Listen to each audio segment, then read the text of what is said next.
خمسة أطفي بها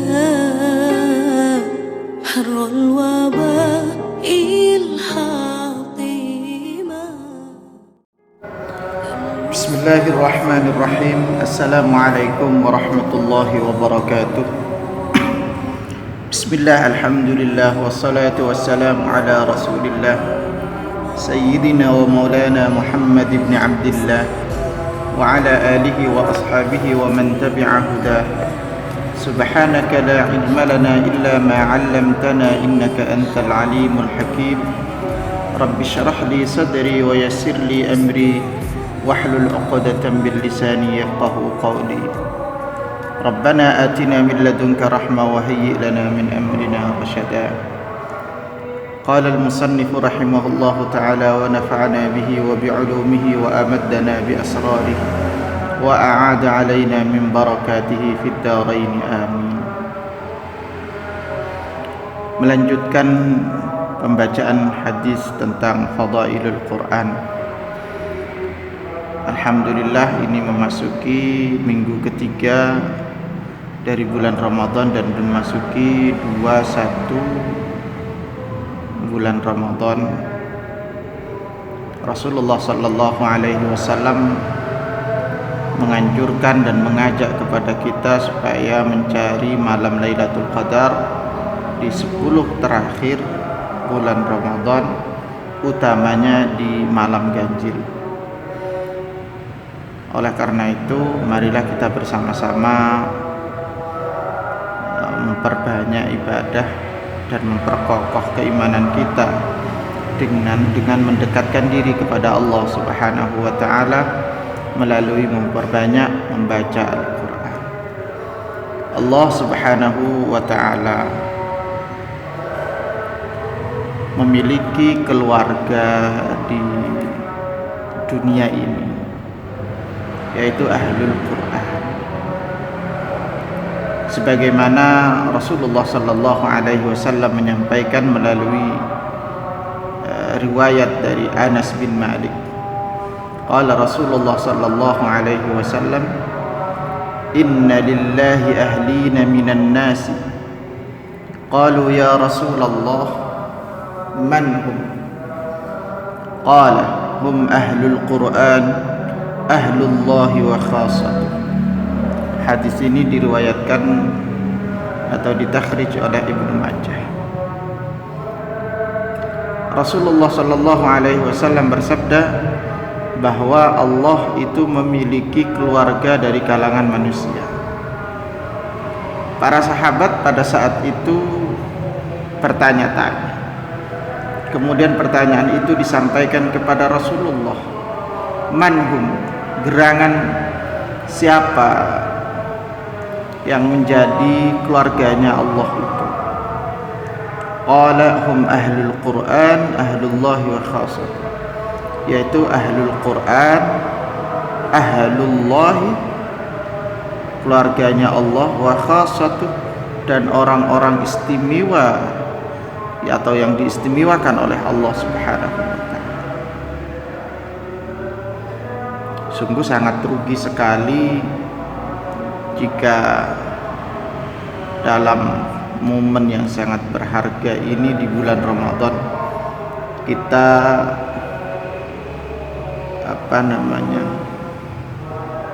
menghindari atau menjauhkan diri dari membaca Al-Quran.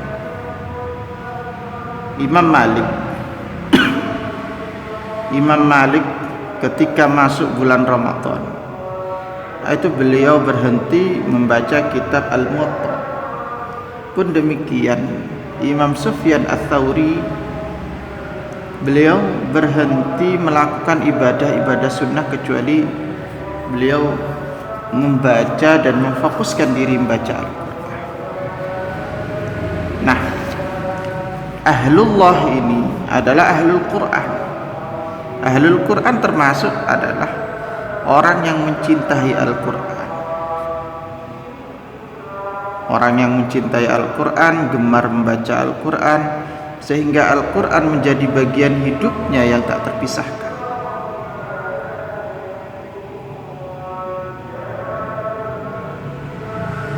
ahlullahi awliya'uhu al-mukhtasuna bihi ikhtisas ahlil insan bihi, yaitu para boloni Allah, kekasih teman yang dikhususkan di antara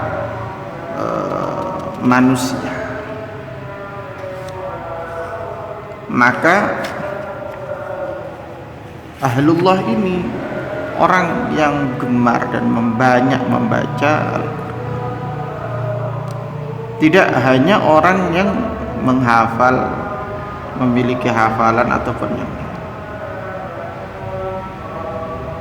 tetapi orang yang gemar, orang yang selalu bersama dengan Al-Quran, itu disebut dengan ahlullah, ahlul Quran. Karena Al-Quran menjadi bagian yang tak terpisahkan dalam diri, yang tak terpisahkan dalam hidup.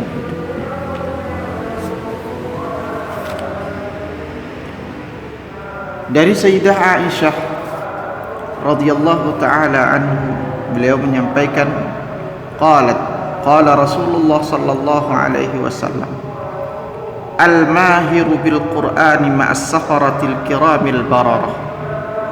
Orang yang mahir, pintar membaca Al-Quran, ma'as sakharatil kiramil bararah, kelak mereka bersama para malaikat yang mulia dan yang berbakti kepada Allah Subhanahu wa ta'ala. Bagaimana dengan orang yang bacaannya belum lancar? Walladzi yaqra'ul Qur'an wa yatata'ta'u fihi wa huwa 'alaihi syaqqun lahu ajran. Walladzi yaqra'ul Qur'an, orang yang membaca Al-Quran tapi terbata-bata, masih tidak atau kurang lancar. Wa huwa syaqqun 'alaihi, dan dia itu kesulitan untuk membaca Al-Quran. Lahu ajran, maka dia memiliki dua pahala. Fa ajrun bil qira'ah wa ajrun bil masyaqqah. Satu karena dia membaca, yang kedua karena dia kesulitan. Itu karena ada unsur usahanya. Ada orang mahir membaca Al-Quran bahkan dengan husnul saut, dengan suara yang indah, ya. Karena suara itu min saliqatil insan. Kadang suara itu dimiliki oleh manusia yang indah. Tapi ada orang yang tidak memiliki keindahan suara. Nah, bagaimana mempraktekkan membaca Al-Quran dengan husnus saut? Husnus saut itu adalah membaca Al-Quran sesuai kategori atau dalam ruang lingkup tajwid, makharijul huruf, sifatul huruf, dan yang lainnya, sehingga dia tidak keluar dari aturan-aturan dari ilmu tajwid. Nah, itu husnus saut, memperindah bacaan, bukan memperindah Al-Quran. Al-Quran sudah indah, bacaan Al-Quran sudah indah, tapi memperindah bacaan kita ini ketika membaca Al-Quran. Nah, kalau orang yang semacam ini itu bersama dengan para malaikat. Tetapi orang yang membacanya terbata-bata, jadi kesulitan untuk baca, maka dia memiliki dua pahala. Satu karena satu usahanya, yang kedua karena dia membaca Al-Quran. Tapi perlu digarisbawahi, ketika seseorang itu merasa bacaannya sudah benar, kok ternyata dia bacanya terbata-bata, ini tidak bisa dikategorikan tata. Namun dia orang yang sombong. Dia merasa bacaannya sudah benar, tidak pernah berguru, tidak pernah tasheh, tapi merasa dirinya bacanya paling benar. Ini kemudian bukan termasuk wa ta'ta'u alaih, bukan orang yang terbata-bata dan kesulitan, tapi dia orang yang sombong. Nah, di sini orang itu ketika dia membaca Al-Quran tapi terbata-bata, dia ada unsur usahanya untuk memperbaiki, untuk terus membaca Al-Quran. Maka suatu ketika saya ditanya oleh seorang Ustaz, apakah membaca Al-Quran dengan tidak lancar itu, kemudian saya membaca salah, apakah masuk neraka? Saya jawab tidak. Justru panjenengan semakin memperbanyak membaca Al-Quran semakin lancar. Justru orang yang terbata-bata itu karena tidak sering membaca Al-Quran. Nah, karena keterbiasaan membaca Al-Quran, bahkan guru saya di Mesir dulu mengatakan untuk mempercepat lancar berbahasa Arab ataupun lancar berkomunikasi menggunakan bahasa Arab, ya salah satu caranya adalah banyak membaca Al-Quran, karena kunci utamanya adalah Al-Quran. Jadi tidak usah khawatir, selama orang itu, yang menjadi garis bawah di sini adalah selama orang itu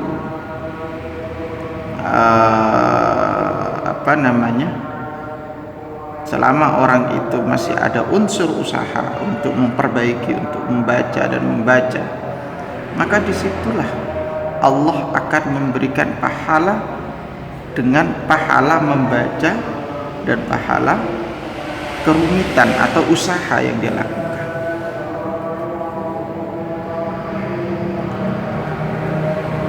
Kemudian Rasulullah sallallahu alaihi wasallam menyampaikan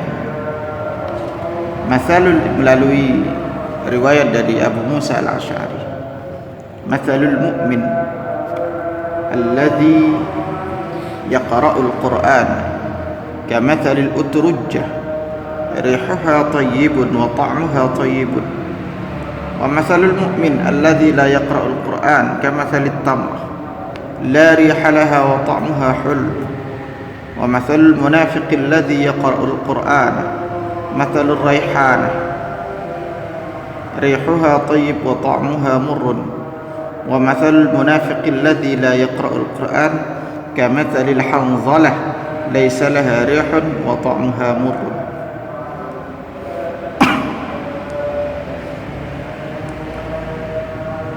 Imam Abu Musa al-Asy'ari menyampaikan bahwa Rasulullah sallallahu alaihi wasallam bersabda, "Matsalul mu'min," perumpamaan orang mukmin, alladzi yaqra'ul Qur'ana, yang membaca Al-Qur'an, kamatsalil utrujjah, itu seperti buah utrujjah.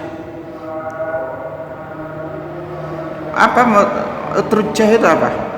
Utrujjah itu buah rihuha thayyib wa ta'muha thayyib. Baunya itu harum, rasanya pun juga enak. Itu utrujjah. Utrujjah itu buah seperti apa? Thamarun tasmiyatul ammah al-kabbat wa huwa min jinsil limun wal utrujjah min afdalis thimar likibari hijmiha wa manzariha wa tayyibi ta'miha wa layni malmasiha walaunuha yasurrun nazirin. Ya, jadi buah utrujjah itu termasuk buah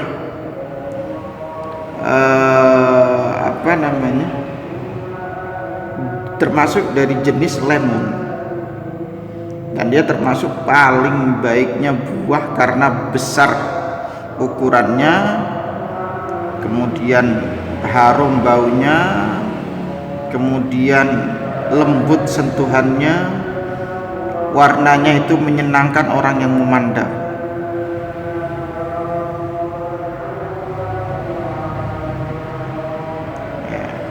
Wa fihi tashbihul iman bit-ta' at-tayyib, dan dalam hal ini ada perumpamaan iman dengan makanan yang baik.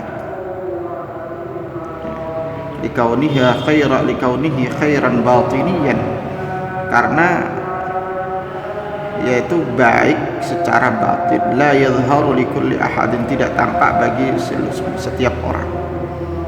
Wal Qur'an birrihit thayyib, Quran dengan bau yang semerbak, yantafi'u bisimaihi, memberikan manfaat kepada pendengarnya, kullu ahadin, setiap seseorang, wa yadhharu bimahasinihi likulli sami, dan tampak dengan keindahannya setiap orang yang mendengarkan. Jadi orang mukmin yang membaca Al-Quran itu seperti buah utrujah, baunya harum, artinya dia cemerlang, munawwar, dan hatinya bersih. Wa ta'muha thayyib, tentunya hatinya bersih. Sementara wa mathalul mu'min alladzi la yaqra'ul Qur'an, orang mukmin yang tidak membaca Al-Qur'an, kamathalit tamrah, itu seperti buah kurma, la rihalaha wa ta'muha hul, tidak ada baunya, bahkan bau kurma itu tidak enak aslinya, tidak ada baunya. Bau yang seperti buah yang lain itu tidak ditemukan dalam kurma itu. Tapi kalau dicium secara dekat, sebenarnya kurang enak bau kurma.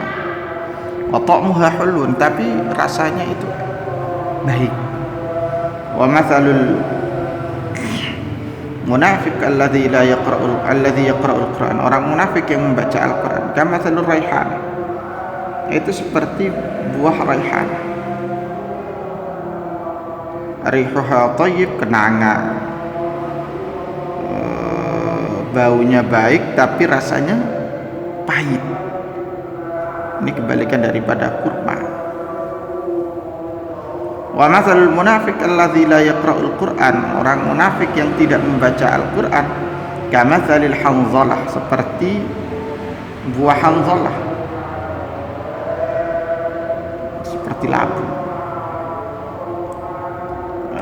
Al-hanzalah wa hiya asy-syajaratul khabithah, yaitu kayu yang jelek. Laisa laha rihun wa ta'muha murrun, di sana tidak ditemukan baunya tapi rasanya pahit. Nah, oleh karena itu ini adalah ajakan kepada kita semua dari Rasulullah Sallallahu Alaihi Wasallam, orang mukmin, agar kita menjadi orang mukmin yang bertakwa, agar menjadi kita orang mukmin yang munawwar dengan keimanannya. Itu jadilah orang mukmin yang senantiasa membaca Al-Quran, karena orang mukmin yang senantiasa membaca Al-Quran, ia ibarat seperti buah utrujah, baunya harum dan rasanya pun enak. Demikian, wa syukran, wassalamualaikum warahmatullahi wabarakatuh.